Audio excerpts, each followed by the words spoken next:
नमस्कार दोस्तों, मैं हूं रोशन और आप देख रहे हैं प्रिपेयर फॉर नौकरी ऑफिशियल यूट्यूब चैनल।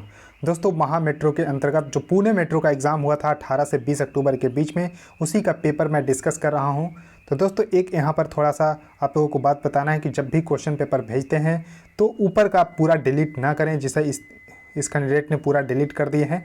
तो क्वेश्चन पेपर देखकर मैं यहाँ पर इलेक्ट्रिकल का पेपर मैं यहाँ पर थंबनेल में लगा दिया हूँ और डेट मुझे यहाँ पर एक्सपेक्टेड 20 अपने से यहाँ पर कर दिया हूँ। तो आप जब भी पेपर भेजें तो ज़रूर जो है ये सब पूरा नाम मिटा, अपना एप्लीकेशन नंबर, रोल नंबर ये सब मिटा दें तो चलता है, लेकिन एग्ज़ाम सब्जेक्ट, एग्ज़ाम डेट ये सब जो है रहने दें। तो पेपर आप लोग ज़रूर भेजिए। मैं डिस्कस कर रहा हूँ जनरल अवेयरनेस के, लेकिन पेपर जो है पुणे मेट्रो का ही है। तो दोस्तों, पेपर आप इस जीमेल पे ज़रूर भेजिए। आपके पास जो भी क्वेश्चन पेपर होता है, आप एग्ज़ाम देते हैं तो फटाफट जो है इस जीमेल पे भेज दीजिए, ताकि इस यूट्यूब चैनल पे डिस्कस किया जा सके। और पीडीएफ इस वीडियो को इस टेलीग्राम चैनल पे मिल जाएगा। और देखिए, पूरा क्वेश्चन पेपर आप देखना चाहते हैं, बहुत सारे एग्जाम का मैंने डिस्कस कर दिया है, जनरल अवेयरनेस किस तरह से पूछे गए हैं। तो आप प्लेलिस्ट में जाइए, डिस्क्रिप्शन में प्लेलिस्ट का लिंक मिल जाएगा।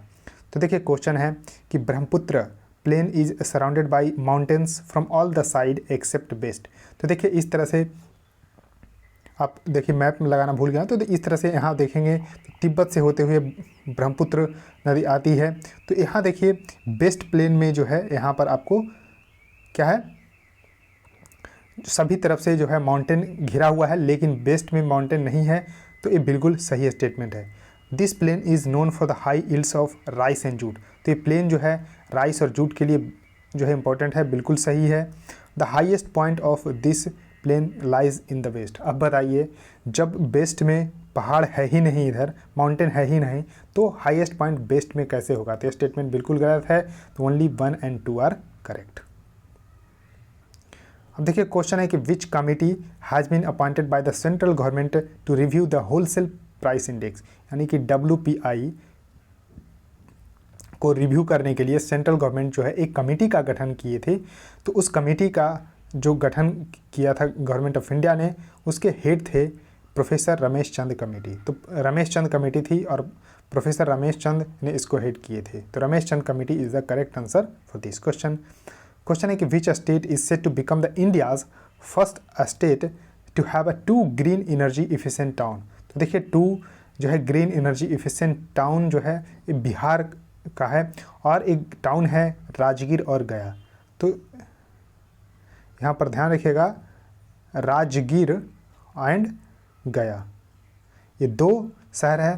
तो मतलब ग्रीन एनर्जी एफिशिएंट टाउन है कि यहाँ पर जो है रिन्यूएबल एनर्जी से ही इस टाउन को बिजली मिलेगी। क्वेश्चन है कि Indian government has recently decided to sell its stake in which company. तो कौन सी कंपनी में जो है गवर्नमेंट ऑफ इंडिया ने अपना स्टेक बेचने? तो LIC। तो देखिए, IPO गवर्नमेंट निकाली थी, तो इस तरह से आपको ध्यान रखना है। इनिशियल पब्लिक ऑफरिंग तो 10% के आसपास जो है अपना हिस्सा जो है बेच रही है। तो LIC लाइफ इंश्योरेंस जो कॉरपोरेशंस है, उसमें जो है गवर्नमेंट अपना स्टेक बेच रही है। अब देखिए, क्वेश्चन है कि in the class Arthropoda for the insect to fly there are 2 pairs of the wings. देखिए, 2 पेयर्स विंग्स के होते हैं and 3 pairs of jointed leg. तो यहाँ पर 3 जो है करेक्ट आंसर होगा, 3 pairs of the jointed leg. Question है कि who has been appointed as the new director general of the National Security Guard. तो देखिए, नेशनल सिक्योरिटी गार्ड को NSG शॉर्ट में लिखते हैं, और इसके डायरेक्टर जनरल अभी बन चुके हैं MA गणपति। MA गणपति बन चुके हैं, तो ये भी आपको पता होना चाहिए। क्वेश्चन है कि with reference to the history of India the term kulyavapa and the dronavapa. देखिए, kulyavapa and the dronavapa denote करते हैं मेजरमेंट ऑफ लैंड को। तो लैंड को मेजर करने के लिए ये 2 टर्म जो है यूज़ किए जाते थे जो है हिस्ट्री ऑफ इंडिया में, कुले बप्पा एंड द्रोण बप्पा। तो इसको आपको ध्यान रखना है। क्वेश्चन है कि which state has emerge as the champion state for the Van Dhan Vikas योजना। तो देखिए, वन धन विकास योजना में चैंपियन जो स्टेट के रूप में उभरी है वो है मणिपुर। ये नॉर्थ ईस्ट का स्टेट है, तो आपको पता होना चाहिए, क्योंकि नॉर्थ ईस्ट में जो भी घटनाएं घटती है वो इंपॉर्टेंट हो जाते हैं एग्जाम के दृष्टिकोण से। अब देखिए, क्वेश्चन है कि the corrosion of the metal can be prevented by avoiding exposure of the metal to the air. यानी कि जब एक्सपोज कर देते हैं मेटल को एयर में, तो वहाँ पर कोरोजन हो जाती है। तो यहाँ पर वही कह रहा है कि प्रिवेंट करते हैं कि उसको एयर में ना निकाला जाए। तो choose from the following the method to prevent corrosion. अब देखिए जो मेथड है ये गैल्वेनाइजिंग भी है, इलेक्ट्रोप्लेटिंग भी है और एनोडाइजेशंस भी है। तो यहाँ नॉट लगना चाहिए क्वेश्चन में, अदरवाइज क्वेश्चन रॉन्ग हो जाएगा। तो रिकन्सिलिएशन यहाँ पर नॉट मेथड है, तो ये नॉट अगर क्वेश्चन में दिया रहता तब जो है आंसर सही होता, लेकिन अगर मेथड है तो तीनों मेथड है, गैल्वेनाइजिंग, इलेक्ट्रोप्लेटिंग और anodisation are the method to prevent corrosion. Question है कि which country India describe as the priority 1 partner in the defence sphere. तो प्रायोरिटी 1 जो है पार्टनर श्रीलंका के साथ जो है इंडिया डिस्क्राइब किया है in the defence sphere. Question है कि which state government has launched the mission Gramoday. तो देखिए mission Gramoday under which housing facilities will be provided in the rural areas along with the basic and the fundamental infrastructure.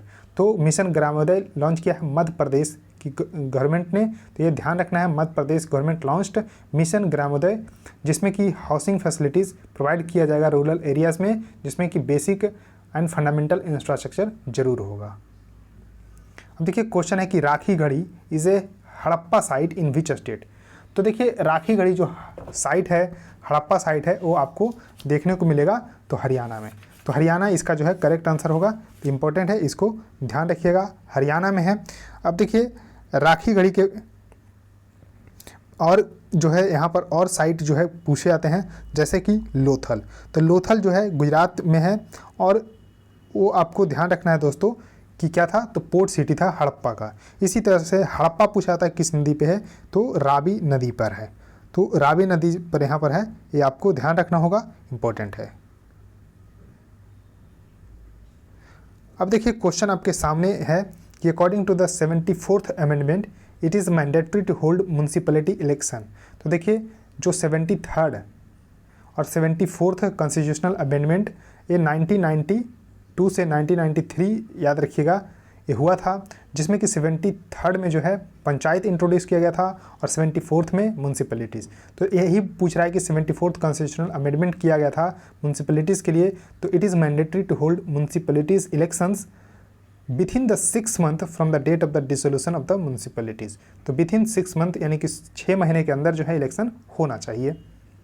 अब देखिए question है कि which of the following state has 1 seat in the Lok Sabha. तो एक question तो सबसे पहले आप करिए कि जिस भी स्टेट के आप लोग देख रहे हैं कैंडिडेट हैं, आप लोग सबसे पहले अपना अपना स्टेट का लोकसभा और राज्यसभा का सीट, और अगर लेजिस्लेटिव असेंबली का सीट लिख देते हैं तीनों तो बहुत अच्छा होगा। एक काम आप लोग जरूर करिए, ताकि जो भी लोग कमेंट पढ़ें तो कमेंट देखिए प्रोडक्टिव होना चाहिए। तो इस तरह से कमेंट आप लोग जरूर करिए, और पता भी होना चाहिए कम से कम अपने अपने स्टेट का। तो देखिए लोकसभा सीट जो एक सीट है वो स्टेट देखिए यूटी है। सबसे पहले अंडमान निकोबार में 1 सीटें हैं, चंडीगढ़ में 1 सीटें हैं लोकसभा की, लद्दाख में 1 है, लक्षद्वीप में 1 है, और उसके बाद यहाँ पर देखिए स्टेट में मिजोरम में 1 है, नागालैंड में 1 है, पुडुचेरी में 1 है, अगेन यूनियन टेरिटरीज़ है, उसका सिक्किम में 1 है। इतना स्टेट और यूटी में आपको 1 सीट है। तो एक सीट वालों को ज़रूर याद रखिए। तो देखिए एक सीट किस में है, तो यहाँ पर आप देख रहे हैं मिजोरम में 1 सीट है, तो 1 जिसमें है वो बिल्कुल सही है। तो देखिए 2 तो 3 ऑप्शन तो कट जाएगा। उसके बाद देखिए नागालैंड, तो देखिए नागालैंड में भी 1 सीटें हैं, तो बिल्कुल 1, 2।